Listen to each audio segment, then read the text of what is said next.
Yeah. There's a little bit of a connection. Hopefully that clears up. Stas, good to see you. How are you, my friend? Good. In these trying and exciting times of the brown goo apocalypse that's Yeah. grabbing American warships, we shall hope that it doesn't mutate and eat the whole world. You've seen that movie, The Blob. Yeah. It's hard to fate for humanity. Well, let's get right started then, Stas. I wanted to begin with this. So, you might have seen the reports here. And I wanted your reaction to all that's been happening at the buildup with Iran, but this major development here, which is that Iran is getting ready. It says on the verge of finalizing an agreement with China to acquire advanced anti-ship cruise missiles, which would significantly alter the military balance in the waters of the Islamic Republic of, as the U.S. concentrates naval assets there. This is what Reuters was reporting.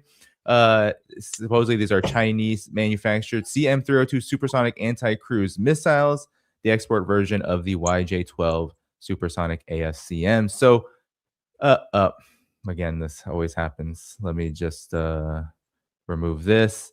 Actually, how about you react to this and I'll pull it up once more because that was an error there. So essentially, Iran is about to purchase these anti-ship missiles. Could you go into any details about this and your reaction to developments regarding the U.S. war with Iran as it apparently seems to go up in flames or maybe down the toilet, so to speak? Well, I think the chances of war are still pretty damn good, and probably are getting better by the day. The unfortunate part is, and Trump's little State of the Union address. Well, little, I can't say that. It was like an hour and a half or something like that. Longest speech ever made in the State of the Union in the Union. The donor class is obviously pushing hard. Everybody else is obviously pushing hard. The only real standing ovations Trump got from both parties when he was talking about war with Iran. The Hill, everybody wants war. Guarantee you, when things go south, they'll all divorce Trump in a heartbeat, starting with Lindsey Graham and the rest of those rats, because that's what rats do.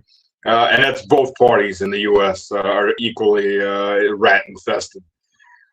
Now, Iran is doing, it's doing what it needs to do. It's getting the anti-ship missiles that are going to close the. First of all, they said flat out, we're going to close the ports, the Straits of Hormuz, and that's going to be a disaster for a lot of countries, including the countries American allies in the Gulf states. If it lasts any bit of longer than a couple weeks. Additionally, and Europe's just screwed. Europe is screwed any which way this goes. So they're facing literally running out of oil and gas. In fact, Degraded actually had an article to this week that said, 3 months without oil and Germany collapses, and it will collapse because it won't have diesel, it won't have petrol. And it won't have a lot of gas because the second biggest gas supplier in Europe, or to the European Union, the concentration camp of countries or of peoples, is Qatar. And Qatar has to go through the Strait of Hormuz. So yes, they're all facing economic holocaust, which they well deserve. I mean, this is how ridiculously stupid these people are. There's an American LNG tanker that was heading north, taking the northern route to Germany, got stuck in ice. So the Germans send their diesel icebreaker, when they have, it gets stuck in ice. Well, you kind of Stas, I don't mean. Can you hear me? I don't mean to interrupt you, but there is a bit of a static. Some people are saying tinny, but I'm hearing a lot of static on my as you talk. Is there any? I don't know if there's any issues with the microphone before I can. Well, I'm using the phone, so if it continues, I can try to throw this over onto my computer. I'm gonna close the computer down. My laptop, that's not too far. It may be interfering. It sometimes does things like that. Okay. Yeah, no problem.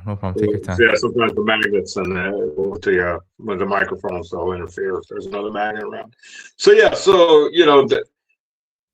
I mean, it's the same thing as Iran just bought 500 Verba man pads from Russia with 2,500 missiles. And these things can take down low-flying cruise missiles, not to mention planes and big drones and so on. Iran is doing what it needs to do. It's preparing for an all-out war. See, the U.S. approach here, even if the U.S. doesn't go after, try to knockout blow, that is, destroy the nodes of power in Iran, of the government and society, and then try to have its proxies rise up and take everything. Well, one of the approaches that the empire does is small strikes, death by 1,000 cuts. See, we're not really after a big war. We'll just hit a few places. And yeah, you can hit one or two of ours, but they keep doing this as they're degrading an enemy country. We'll just keep pushing and pushing. And what Iran said very properly was, we don't give a damn if you do a small strike or we do a big strike. We're going all out. That's the only way you can talk to the psychopaths that populate Washington, New York, Los Angeles, for that matter, London. These people are certifiably insane, delusional, just absolutely cut off from reality in their own little chambers of echo chambers. So Iran needs to. I mean, there's two games at play here. I mean, these negotiations are pointless. They're not going to lead to anything. But while they're going, I mean, the U.S. is stationing as much equipment as possible. It's not just a matter of station equipment. I mean, you can fly an air wing in relatively quickly. An air wing of F-35s is 24 planes. They all take off. They all fly over. They get refueled en route. Maybe they land somewhere and get refueled, and then they land in Israel or someplace like that. It doesn't take long. But what are they carrying? So it takes longer to get the missiles, the spare parts, the fuel into place. For them to be able to fly more than just one sortie or half a sortie if they don't have enough fuel. You get the fuel tankers in, you have to have the fuel, obviously, to fill them up so they can do air refueling. All of that takes time. And the Joe Ford and its quite little shit show has just arrived in the Eastern Mediterranean. I was a naval guy actually suggests, I don't know if it's true or not, that this may be a soft mutiny, and they're flushing T-shirts down the toilets to clog it up and force the ship to go to port. I don't know. I can't prove it one way or the other, so that's just somebody's opinion who was in the Navy. But either way, they're stationing equipment. Of course, Iran very properly isn't sitting on its laurels. It's not only building missiles, not only camouflaging, not only putting camouflage nets up, and anti-drone nets, but Russia and China are just massively pumping stuff in. And just the other day, Washington off. I mean, they can't. I'm losing your connection. Flew somewhere, popped back up in Tehran. So. I'm losing you. Okay. I'll try it on my computer. I was just on doing an interview and absolute normal connection. I don't know what's going on. Let me get on. I'll toss it over to my computer and come back on. Okay, sure thing. All right. See you soon. All right, everybody. So we will wait for Stas to return. Unfortunately, there was major breakup. Hopefully, we will see him back soon on the same link. But yeah, no, I mean, I think given that the Maritime Executive, I pulled that up earlier, the Maritime Executive was talking about T-shirts and other unidentifiable or other objects that generally don't go into the toilet being in the toilet, these vacuum toilets that have this archaic technology that can't really handle toilet paper even. It seems to me that the morale, there might be a real big push to, I don't know what the feelings are on the USS Gerald Ford about the war in general, but if you're talking about over a year at sea, and this is way over the normal deployment time, it's not clear why you have been there that long. It seems to me that there could be major problems in terms of morale, which could then lead to a kind of you could call it a soft mutiny. They just want to go home. They want to go take They want to go number 2 in a toilet. They want to rest in a bed that's not on a hunk of metal that is gearing up for a war that could go very badly, and they could actually destroy that very aircraft carrier. All of these things are just natural human responses, and I've seen some people say, oh, this is probably just malfunction and all of that, but I could see it very well being the case otherwise. So we are now going to get back to Stas in a second. I see him preparing backstage.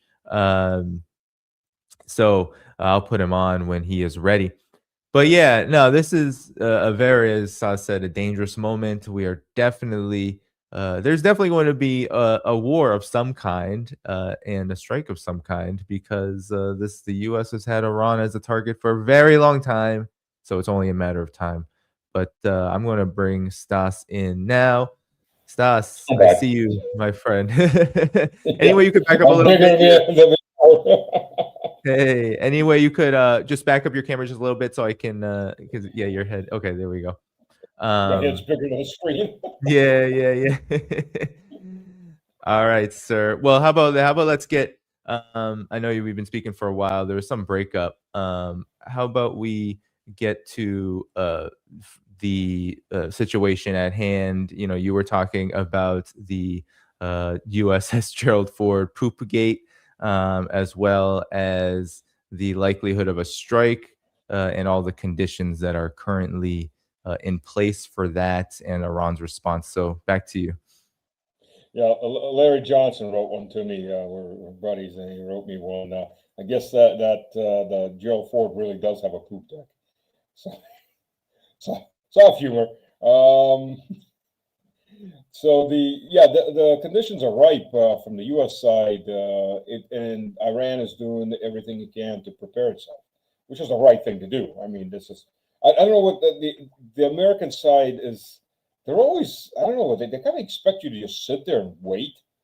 I mean, Venezuela kind of sat there and waited, but Venezuela has a different dynamic because unfortunately with Latin American countries, they're starting from the Roman Empire as the cultural base. They have a problem with generals always want to become emperors. So there's always somebody you can buy out or try to buy out. It doesn't quite work that well with Persians. It doesn't quite work that well with Slavs. So it's different cultural dynamics. So yeah. Sorry. Oh, there we go. Okay. Sorry. Okay. So I hit the brick wall. So yeah, Iran is preparing. I mean, we're gonna see. You know what the U.S. goes for. Like I said, I got a feeling they'll either take one or two strategies. These death by 1,000 cuts like they did last time.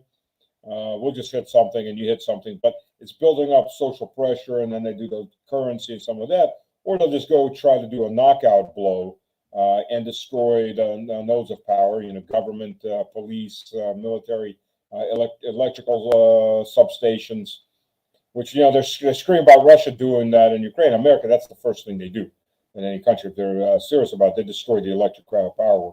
They even have bombs that drop aluminum foil, cut aluminum foil that air bursts and then falls on these substations and shorts them out. So yeah. Okay. Yeah. Stas, there's still a bit of a connection issue. You are kind of freezing in and out. I don't know if there's a way, maybe if there's a way to optimize your internet connection to any degree, or this one right now is on cable internet, so I don't know why it's. It looks like I was just interviewing Kinko, and we had a great connection. I don't know why. I don't know. With StreamYard, there might be some issues here. I don't know what's going on. Yeah, we were on Zoom, so Zoom was a great connection. Right. No issues. Right. Okay. Yeah, we'll have to figure that out. I mean, how about well, let's try to continue Yes. for a little while longer. People are also saying your microphone is a bit muffled. I don't know if there's a way to is it your laptop microphone that you're using at the moment? No, it's a mic. I may be too close to it. Okay. All right. Well, let's continue then. Mhm. Well, Stas, you know, I'm curious if you could talk a little bit more about the Russia-China factor here, because and if you could maybe talk, if you know anything about these anti-ship missiles from China. I know that Mhm. Iran already has anti-ship missiles, but a lot has been made about the satellite technology, all of this. What kind of difference will this make in a conflict with the United States? How much does it factor in the U.S. is delaying things? Because there has been quite a bit of delay for the United States around this strike. Right. The original strike, they wanted somewhere around the 14th of January, 15th of January, and General King that came in there. And we don't have the capacity to do what Trump wanted, which is fast strikes, in and out, in and out. And Iran will more likely go for a war of attrition. And if it goes for a war of attrition, the U.S. is going to lose. It just does not have the missile stocks for anti-missile missiles. It doesn't have the capacity to stand in the field for a long time. It doesn't have tender ships that can bring in more ammunition, more fuel to the Navy that's out to sea. So even if the Navy is not hit, it's going to run out of ammo once it fires off its missiles. So now it has to go to a port to refuel and rearm. Diego Garcia is probably the closest port it can sail off to, and that's going to be 3-4 days in one direction, reload in 3-4 days at least, if not more, heading back. It's logistically, it's not exactly the best situation, because particularly the biggest American port in the area happens to be in Qatar.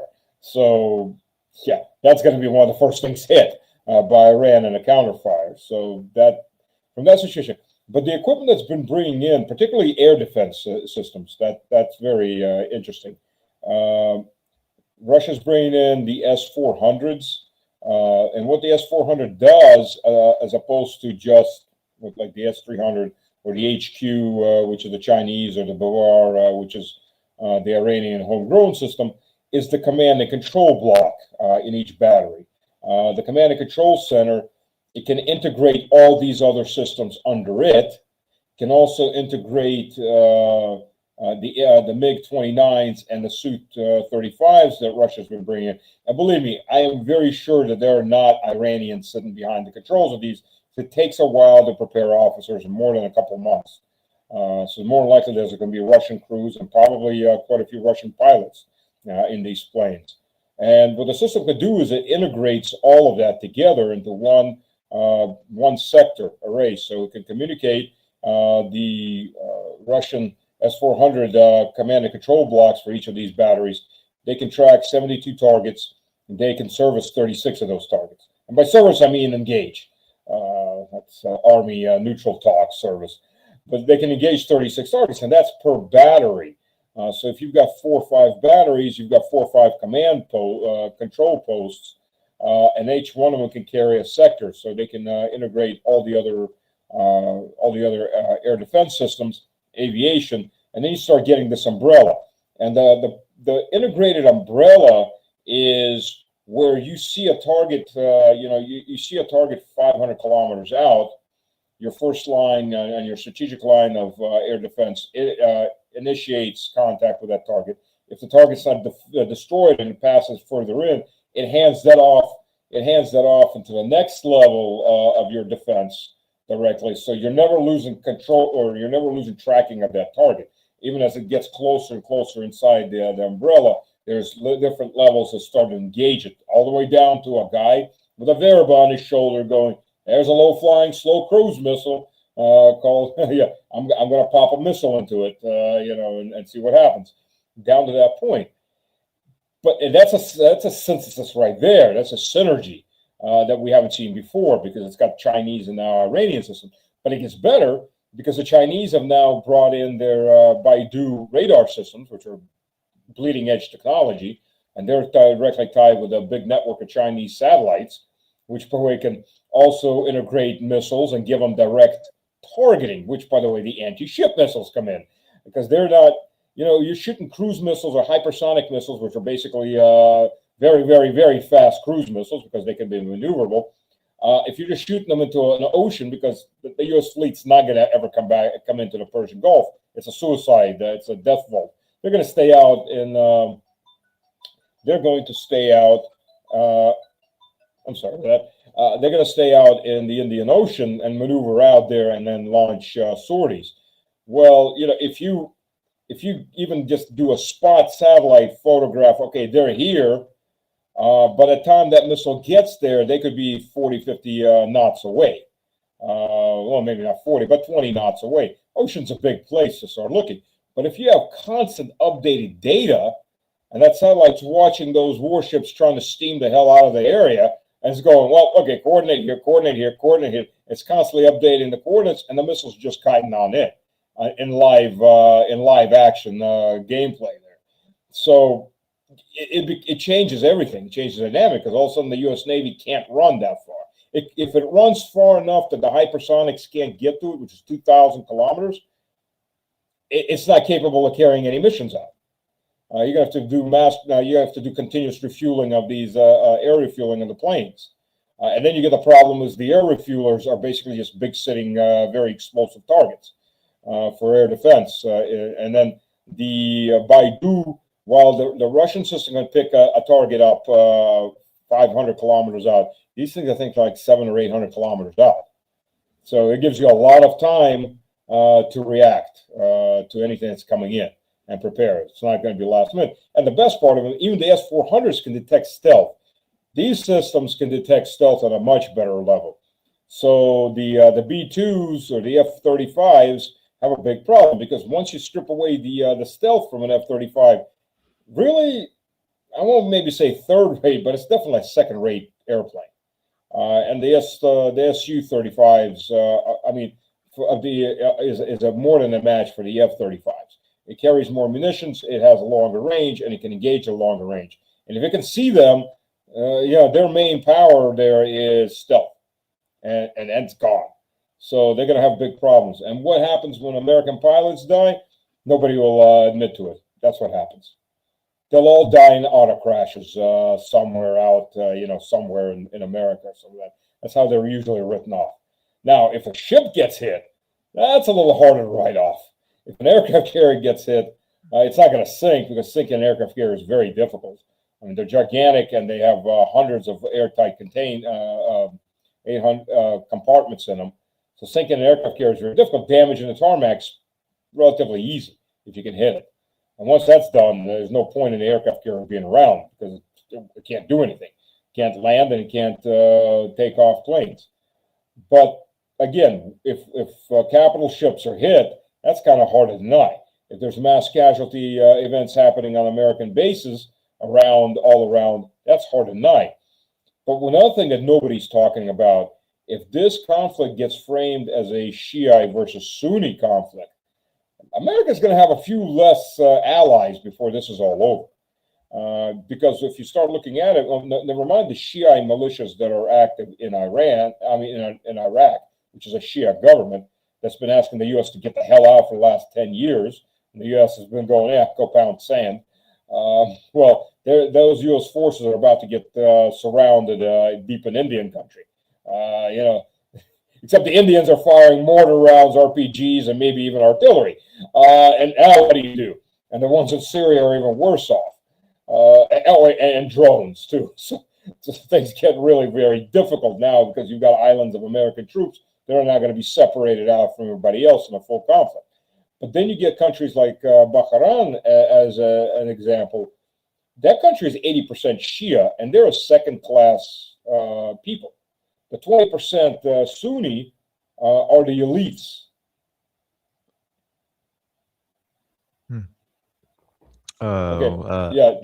You still there? Yeah. Can you hear me? Yep. Yeah, the 20% Sunni in Bahrain are the elites. Or Qatar, which is, I think, got a population, an Arabic population that are citizens anyways, of like 500,000. It's got about 9 or 10 million wage slaves basically working there at different levels, and mostly young men.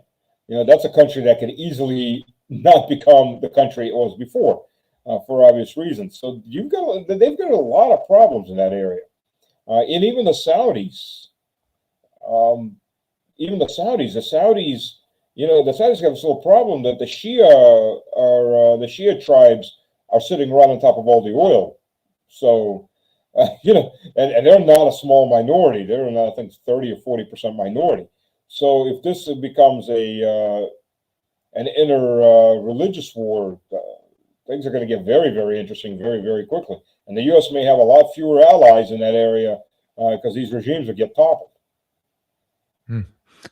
Yeah, I mean I think that's a point that is not being talked about too much right now, Stas. But if you could, the right now the Trump administration is framing all of this as the U.S. has the capacity to essentially destroy Iran, and it's just making certain choice. It wants to make certain choices that will essentially maximize its capability to get what it quote unquote wants, which is what it claims: no more nuclear weapons, build up, all of this nonsense. But the point here I wanted to ask you about, Stas, was what exactly is the U.S.'s capacity in a conflict like this? We've seen other conflicts in the past. The U.S. raising Iraq and Afghanistan in certain ways, occupying Afghanistan.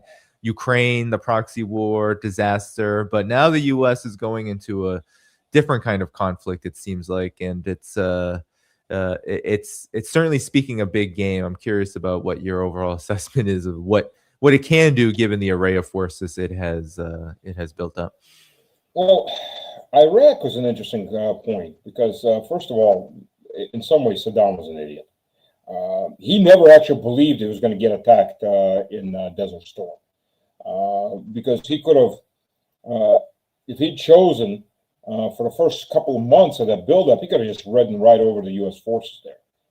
I had friends who were deployed there early on, airborne forces, light infantry.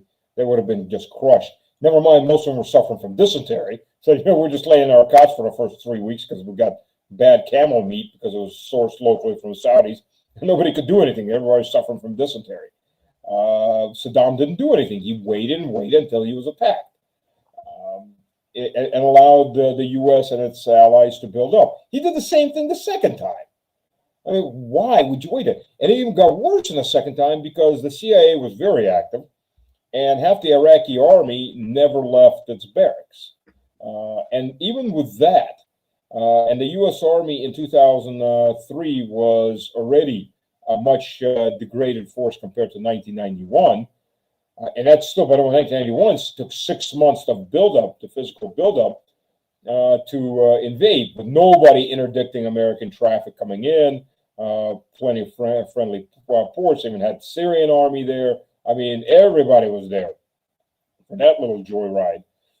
In 2003, it took, when Trump's like, I'll do it in a week. It took the U.S. military, counting half the Iraqi army never left their barracks, it took the U.S. military 22 days to reach Baghdad. I mean, the British did it a lot faster in World War I. If we're going to count on that. It still took them 22 days to reach Baghdad. And that's the ground force. There wouldn't be no ground force invasion. There will be proxies. There will be proxies that will get activated, which is, by the way, why Russia's bringing in Me-28 Black Shark helicopters to deal with these proxies. They keep them basically bottled up, help the Iranian army keep them bottled up while this is going on, when the missile war is going on, and then when it's done, to wipe them out, drive them into the ground. But outside of American proxies, the U.S. is not going to be. The U.S. doesn't have nearly the ground forces if it could ever even gather them. I mean, how would they get there? That's the whole point. You can't sail up the Persian Gulf while there's a war going on. You'd get sunk. Trying to land them in Israel, you'd get sunk because the Iranians will start hitting the Israeli ports. It'll probably hit the port of Haifa again, which it did a huge amount of damage to last time in the 12-day war. I mean, they burned a good chunk of that commercial port of Haifa. There were even a couple cruise ships burned out, still sitting around because of the fuel explosions. I don't know how many people got incinerated in that little fireball. Probably not more than a few. Not that the Israeli government would ever admit to it. But they didn't even want to admit to the photos that were coming out from people taking them. It was a Holocaust. It looked like after a Holocaust, fire Holocaust. But yeah, you can't get the ground invasion, so all you're down to is missiles. Well, then you get the problem. Well, first of all, if the Tomahawks are going to be performing anything they performed in Nigeria, and the U.S. already has other problems. Of the 12 Tomahawks fired, 4 of them failed to explode, didn't detonate. And the warheads were found and photographed. So you already got problems. That's a 33% failure rate to detonate. Yeah, so you still got the ordnance there, and then what? It's just lying around a big piece of metal with high explosive inside of it. So that's already saying something about the quality of the munitions. And then, look, the Gerald Ford is a prime example. This is the flagship of the American fleet. Okay, we'll ignore the feces jokes. This is a ship that's been out to sea for 8 months. This is a very complicated system. I'm not talking about the people. The people are complicated enough. And believe me, they want to stretch their legs. You try being out to sea for 8 months, even if it's a giant ship the size of the Ford, which has its own little pseudo restaurants inside and a barber shop, things like that. It's got a crew of 5,000 people. You still want to walk somewhere on a shoreline after 8 friggin' months. So your people are degraded. Already your people are degraded. Their quality degraded because they have not had a break in 8 months. And it looks like it's not going to, at least on its website, it's saying they'll come back to port sometime in late April. So morale's got to be down already. But then there's the problem of an integrated system where if anything starts to go, it's a cascading effect. For example, if everything is true about the floating lakes of shite, well, let's see what else can go wrong. Bacteria growth, right? So we start with bacteria growth. Are your air filter systems able to filter out that much bacteria? Spores are going everywhere. If they can't, you start to get people sick. It may get into the food, and you have, never mind the extra moisture buildup that could affect electronics, and you have cascading effect. One bad thing starts breaking another thing that starts breaking another thing, and it's just like society in any complicated machine. The more complicated the machine is, the more weak points it has that can just do the cascading effect and start breaking other systems in it or degrading other systems. And you can't fix that at sea. You have to take that into a port that's capable of servicing a ship that size, which is a pretty damn big ship. And there are that many ports that are going to be able to take a ship that size and have the crew that can actually go and fix these systems. So you've got a very short window of opportunity if you're going to do it, because unless you got another aircraft carrier group coming in to replace the Ford, you've got issue. And by the way, the Ford has about 14 ships with it as part of its carrier group. All those people haven't been ashore for a long time either, and they are much smaller ships. So everybody's performance is degraded. The morale is going to be degraded.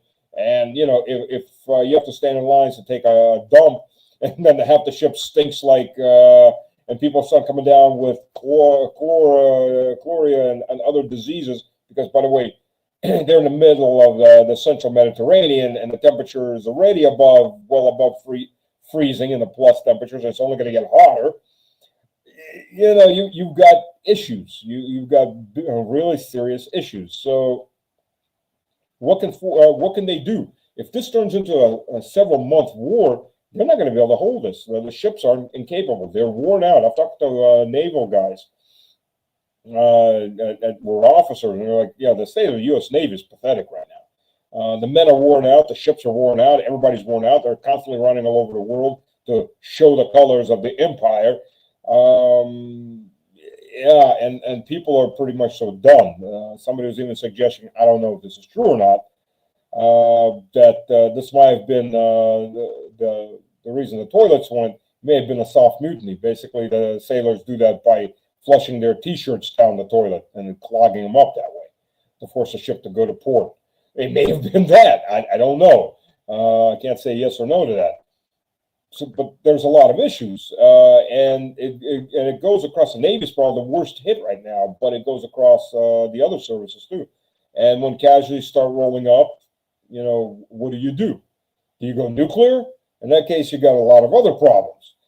As far as Israel screwed it away. I mean, Netanyahu will get to stay in power, but at the expense of a long war, the expense of basically Israel ceasing to exist as an economic state. I mean, its borders may still be there.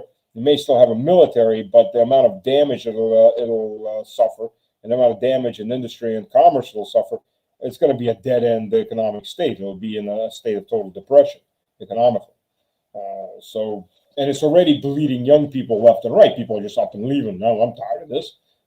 Screw this. And not a few of America's settlers are leaving, but because you've got to be a special kind of guy to go leave the U.S., go to Israel, burn somebody out, or drive or kill somebody from their house, take it over and say, "Yeah, that's mine now," because I was promised that. 3,000 years ago. And those people seem to also, when the other side starts shooting back or the missiles start firing, those people leave. Interestingly enough, they suddenly remember, I still got an American passport. And they get a plane and fly right back out. So it's Israel, they want that war. Better be careful what you wish for, because sometimes you really get it. Yeah, great points. I mean, these problems, Stas, we don't hear about them with regard to the U.S. military with Israel.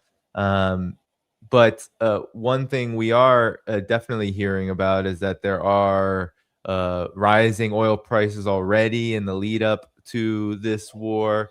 And we are hearing more and more that Iran is conducting drills, preparing for this, literally doing target practice on the UAE, a base that houses 5,000 U.S. troops. So Iran is obviously preparing. So do you see this as different than, given all that we've talked about with the Russian-Chinese support, given how Iran has approached this, do you see this as fundamentally different than how Saddam, in your example there, just waited and waited and waited? Is this waiting more of preparation for the attack to come, or do you see a similar error being made? Iran is showing it's trying to show its teeth without being too aggressive, but there's an interesting point there. They temporarily closed the Straits of Hormuz for missile fire and training, but the point was it wasn't just Iran. The Russian Navy was there, and the Chinese Navy had ships there. So this is three navies going at it, and having maneuvers, which is a direct threat to tell Donald Trump and the neocons of, do you really want to do this? Additionally, Iran has a deep rear. It's called Russia.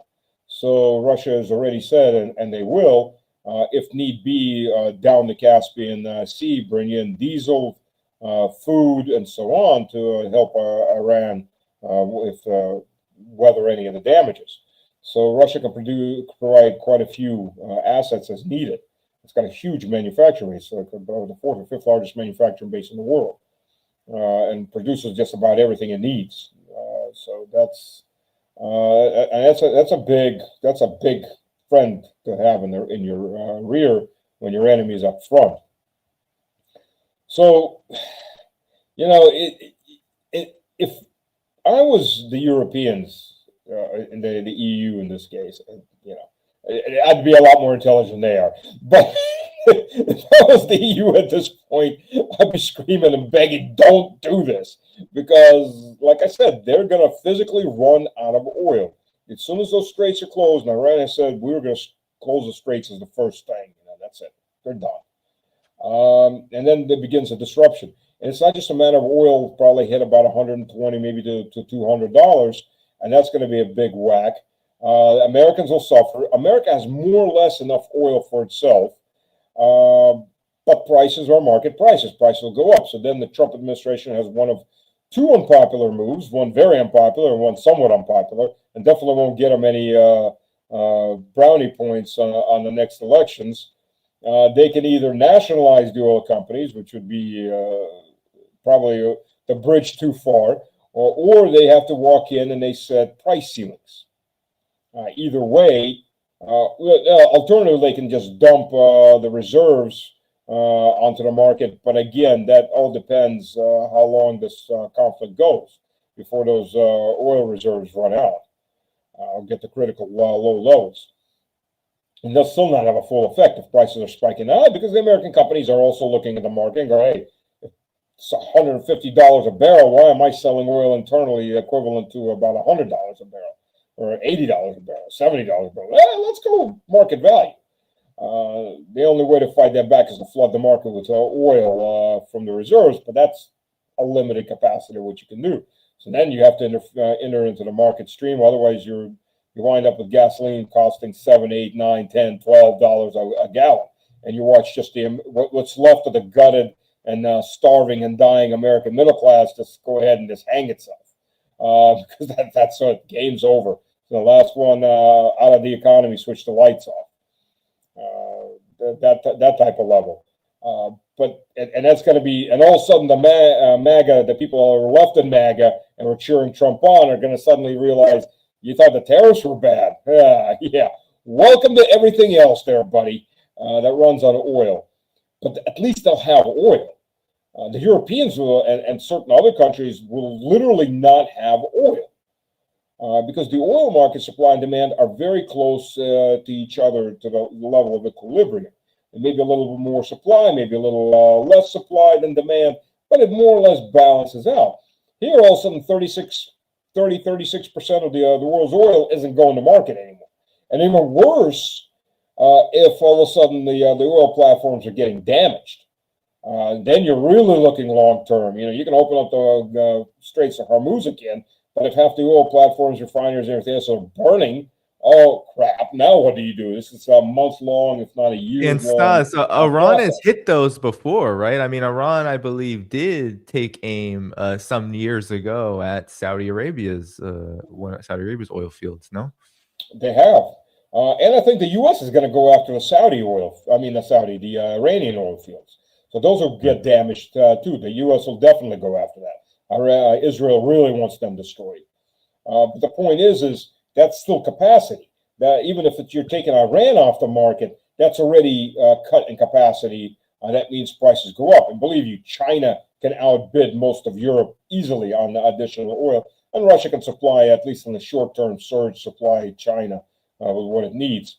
But the point is, those oil tankers that are taking the oil via India or some other country, secondary, trinary tankers to Russian oil to Europe, so they can say it's not Russian oil, are suddenly all going to dry up, because countries like China and India are going to take it for themselves, because they're going to need it when the Gulf goes, and the Europeans are just going to be screwed. I mean, quite literally, welcome to running out of gasoline, diesel. Welcome to running out of fuel oil. Welcome to running out of LNG. And now what do? Your whole society collapses, because at the end of the day, even if you have a great rail network and it runs on electricity, sooner or later you still have to have a truck to take it from the railhead or the rail station to whatever store it's going to get sold in. And when you don't have that, you don't have enough horses left in Europe to really pull things like that. And horses don't breed that fast. And you obviously get economic problems and collapses. So we're going to live and see. It's going to be interesting. Yeah, it certainly will be interesting. And final question to you, Stas, as we close here. What impact will this war, it's coming, and it's going to happen at some point. We see the Trump administration. You saw the State of the Union address. He's, constantly making threats, saying diplomacy first. Of course, these so-called talks are going to exhaust very fast. So the question is, what will be the global effects beyond the economic, because we already have Russia, China involved here. We have regional war being promised by Iran. Seems like the U.S. is opening a big can of worms here. Well, the Mitterrand level of diplomacy that comes from the master diplomat Witkoff, I just don't know why they haven't capitulated. Yeah, that's the point. They're not going to capitulate. Jesus, good Lord, have mercy. The idiots that are running diplomacy in the U.S. and a lot of other things. I thought Biden was bad. My God, we've beaten Biden. Blinken was an evil bastard, but Blinken kind of wanted his kids to grow up, A. and B, had some kind of rational, more rational, logical thought. I can't believe I'm actually naming positive qualities about Blinken. And the rationality was bad, Stas. So we all agree on this. It was rationality toward, building up toward Cold War, escalation, all of that. But it was still, yes, it was definitely that. It was definitely rational. As you said. I mean, when you're starting to praise people like Blinken, it's like, holy crap, how far we've come. Oh my God. Yeah, we didn't think we would. We didn't think we would ever do that, but here we are. Anyway. You thought we were in the basement. No, we blew the basement up and we found a sub-basement. Then we blew that one up and we found another. And we just keep digging, man. There's got to be a pit of hell somewhere down there. I love that to say we're very close to hell. We're getting hot. We're getting hot. Anytime. And just when you think, there is a Russian saying, всегда может быть хуже. It can always be worse. And we're hitting that always be worse. There you go. Frick, man. It's insane. Like I said, I wasn't holding great torches and praying to the statue of Trump, the Almighty, but I figured it's got to be better than Biden, at least on some level better than Biden. No, I was wrong. I was actually wrong. Well, not actually. I've been wrong plenty of times, but I was very wrong in this case. I was like, holy crap. Every day, number one, take away the freaking telephone from this man and have a filter before he hits send on anything. Allow him 5 minutes or 10 minutes to write some stupid post once a day. That's it. So at least everybody can react to it, because from breakfast to lunch to midday brunch to dinner to the midnight snack of cookies, milk, and a toilet break, and everything's changed 20 times already. So it's unpredictability at a Macron level. This actually, I think he beats Macron now in unpredictability, which you don't want in international politics, especially with dealing with countries with nuclear weapons. You really want predictability. You want to know A is going to go to B, B is going to go to C, and there's no Z in between. You want to understand how this is going to flow. And you got people like this that are just crap. Yeah, you don't know what. And the logic in any of these countries that have nuclear first strike capability, Russia, China, other countries, they may not say we're going to do first strike. The U.S. does hold first strike doctrine. Right. But any country that could do first strike, when you don't know what the other guy's doing, and you're afraid he may actually go first strike, the logic of geopolitics and military standoff says strike first.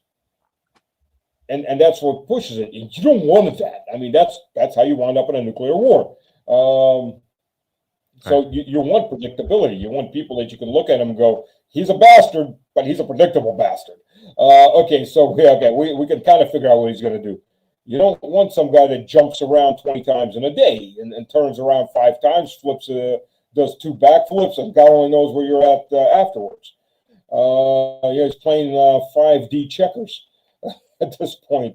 I will say this: it depends. Best case scenario, the very, very best case scenario, Trump sends a frigate up to the Straits of Hormuz to go, see, they're afraid of us. They're not going to close the Strait of Hormuz, and then everybody goes home.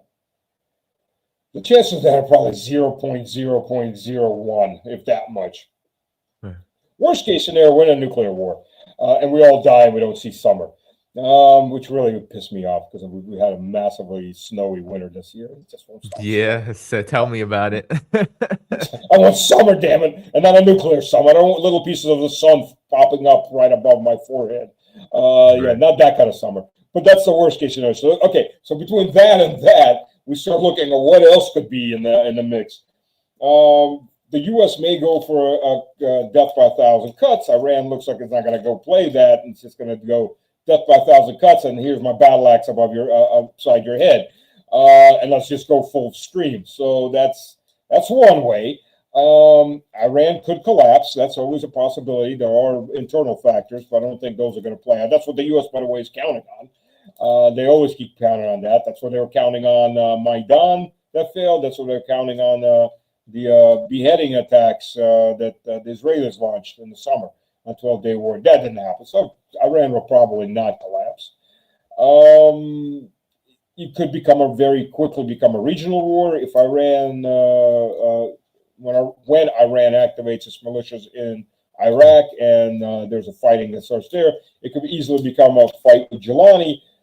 And whatever NATO issues become with Jelani, Syria, but whatever NATO issues they might have thought with Turkey, when the Israelis started going, and Turkey is next, if really you even aim that, you don't say that out loud, but they did. And the Turks are not they're not blind, deaf, or dumb. They kind of were figuring that was going to be. And we were told that, as soon as we're done with them, then you.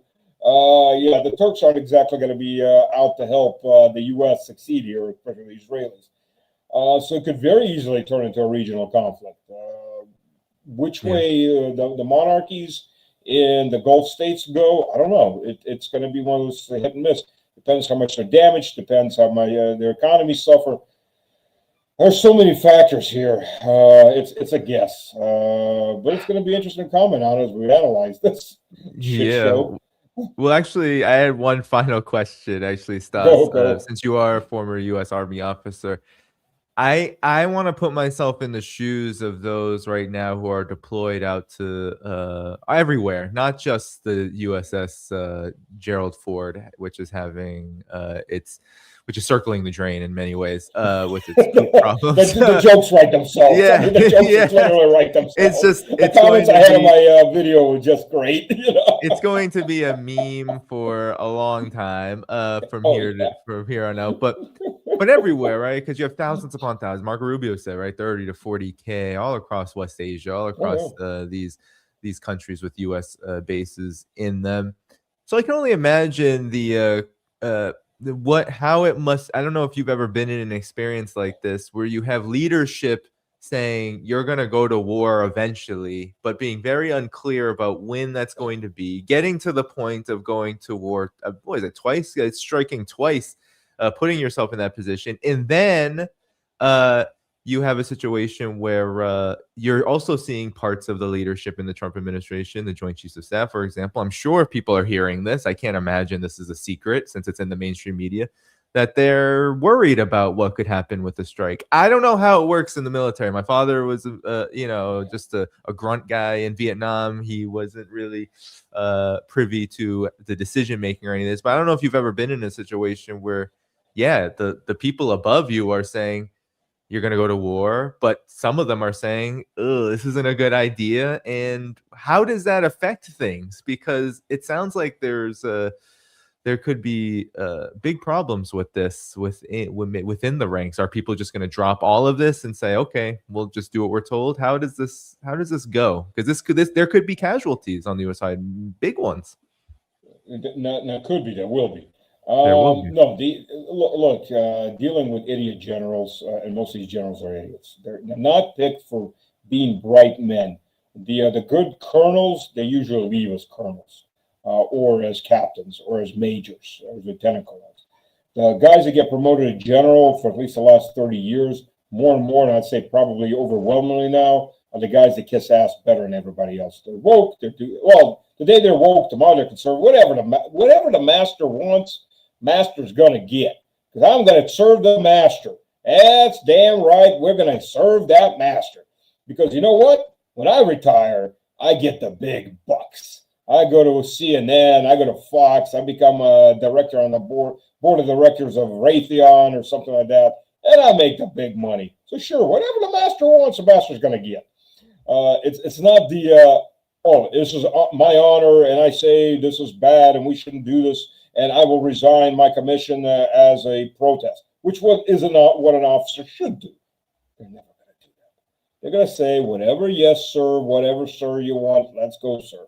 They may protest quietly, but they will never, with very rare exceptions. The commander in CENTCOM, he quit over the destruction of the speedboat, or the fishing boats, speedboats, whatever boats that were going on in the Caribbean around Venezuela. But that's unique for the U.S. military for the last 30 years. Absolutely unique. One-offs. And as the Russian saying goes, исключение только поддерживает закон, the exception only upholds the rule. And the rule is these generals are chosen because they're yes men, These generals are chosen because they will tell the master what he wants to hear. The master sits in Washington, or the masters sit in Washington, and they're going to hear what they want to hear. And that's the problem. But believe you me, the junior officers and most of the enlisted, particularly the NCOs, they all understand this because they've all had that experience. They've all run into these generals. Everybody understands this. Will they quit and mutiny? No, they won't. They'll carry out their missions best they can and try to stay alive through it. Will they be in a absolute shitstorm? Man, maybe not as bad if there's one in the Mediterranean on the Ford, but yes, they will be in an absolute shitstorm because they're going to be isolated, they're going to be surrounded, particularly if they're in Iraq or Syria. They're going to be getting smacked from every direction. You're basically, you're the little wooden fortress in the middle of the prairie, and all the Indians got together and they're going to burn you out. That's the type of mentality here. Except again, the Indians are now armed with mortars, RPGs, maybe light artillery higher than mortars, drones, and everything else. So it gets a little more hairy than that. Is help coming? Probably not, because all the U.S. bases are now under fire in the region. So yeah, I mean they'll serve as best they can, but will the leadership basically hang them out to dry? Yeah. They'll hang them out to dry. Not the first time. So yeah, it's not going to be those guys sitting right now in Syria or those guys sitting in Iraq in those areas. They know what's coming. They damn well know what's coming. How about the UAE? You're right across the way. If you're in the UAE, they only have to use their shortest, slowest missiles to hit you there. But in the UAE, at least the population of the UAE isn't trying to kill you. It's just the missiles coming down your throat. They're trying to kill you. If you're in Iraq or you're in Syria, everybody's trying to take a whack at you, including the missiles that are coming down on your head. So this is true. Many fold worse. But yeah, either way, these guys, they're screwed. I mean, the moment the fire starts, those bases all around, especially the short range, they're getting cruise missiles. There's 3 classes of cruise missiles that have a 500-kilometer range. They're 300 and 500 kilometers. They're coming in dead on, and the U.S. does not have enough interceptor missiles to stop them, flat out. Particularly, since they have to defend the owners of the U.S. and D.C. Israel in this case. So, I think I got a feeling that the American bases are going to be second rung to Israel in this case. Should it be that way? Probably not. Will it be that way? Oh, hell yes. So, I feel for those guys. They're in the middle of, they signed up to serve the country and protect the rights. American rights somehow keep getting lost in Afghanistan. They keep. They keep going over there. I mean, they're never sure how the hell Saddam Hussein stole America's rights, or they got lost in the desert, wound up in Syria on the oil fields. But somehow America's rights, that Constitution likes to wander. The Bill of Rights, anyways, likes to wander. So defending America's rights in foreign countries by occupying them and stealing their resources. I don't know if the founding fathers ever saw that one coming. Maybe they should have thought about that a little bit and put something else in there. But that's what it's like, and those guys are screwed, absolutely screwed. I mean, just down to very basics. This is a long-term deal. Even if the locals aren't trying to kill you, what happens when your food runs out? What happens when your provisions run out? I mean, if you're deep enough on some of these smaller bases, you're going to have a hard life surviving all of this. Especially if this is a long-term attrition.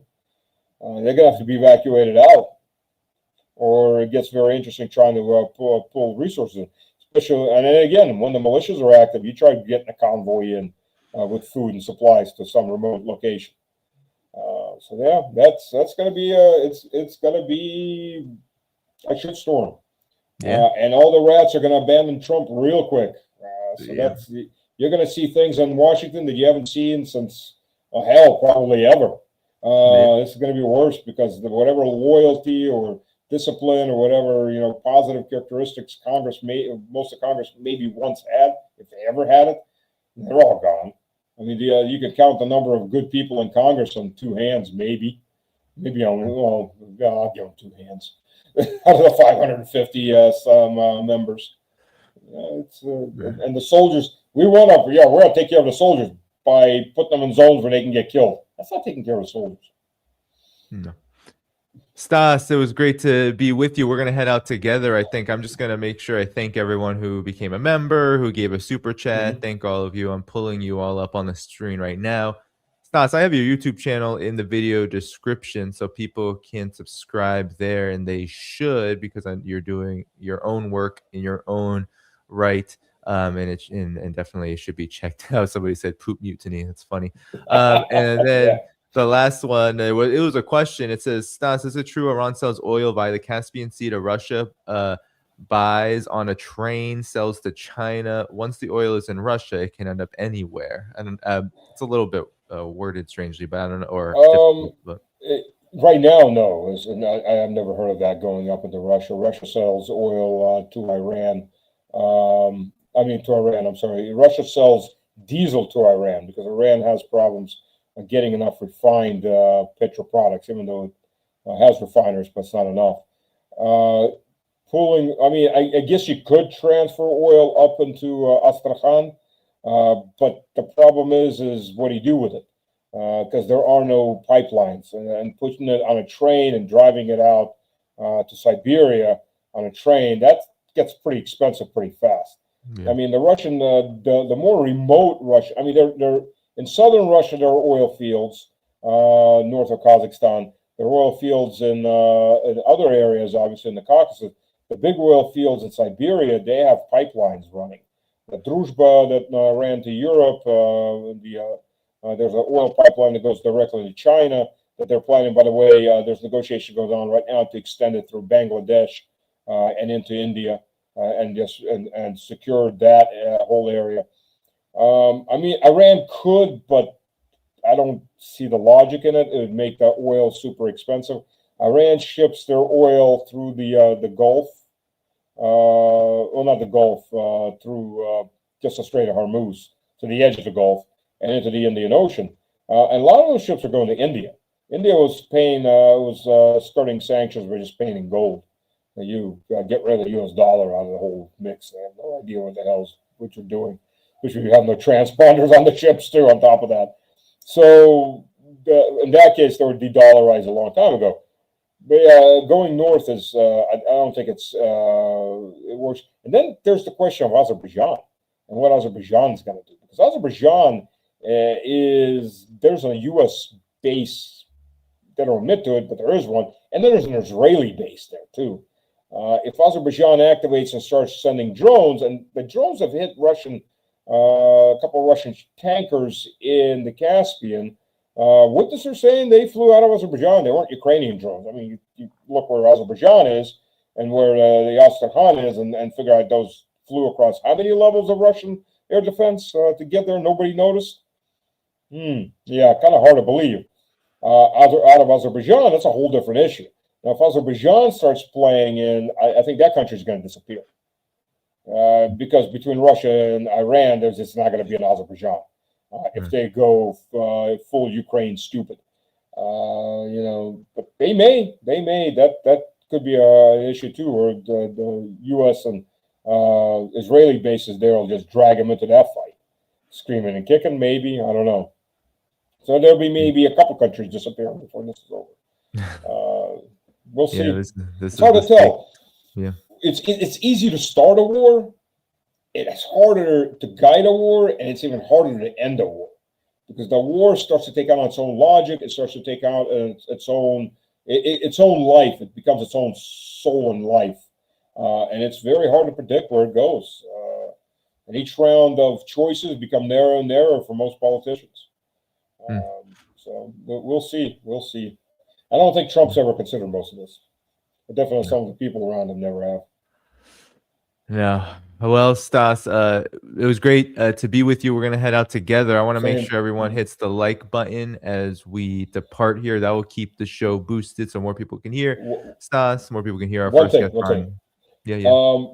Check me out on X too. It's Stanis. Yeah, I'll put that. Krapivnik. I couldn't fit the whole name. Our name is too damn long. I'll put Those Russian names. All right, let me. I know. We feel more important along, and you know, we also have our patronym, so it's another long name attached in the middle of it. So like 3 long names. You know, just, we like to have lots of letters. We learn to read early just so we can write our own names. Well, your X is in the video description now. So as we head out, you can check it out, everyone. Hit the like button before you depart from the program. If you watch the live show all the way through, be sure to check out all of Stas's resources in the video description, as well as the ones in there to support this show from Patreon, Substack, and much more. And until next time, everybody, I'll be back. It looks like probably this coming Saturday, the last day of February. So I'll let you know what's going on then. Until next time, take care. Bye-bye. Hopefully we'll all be here still.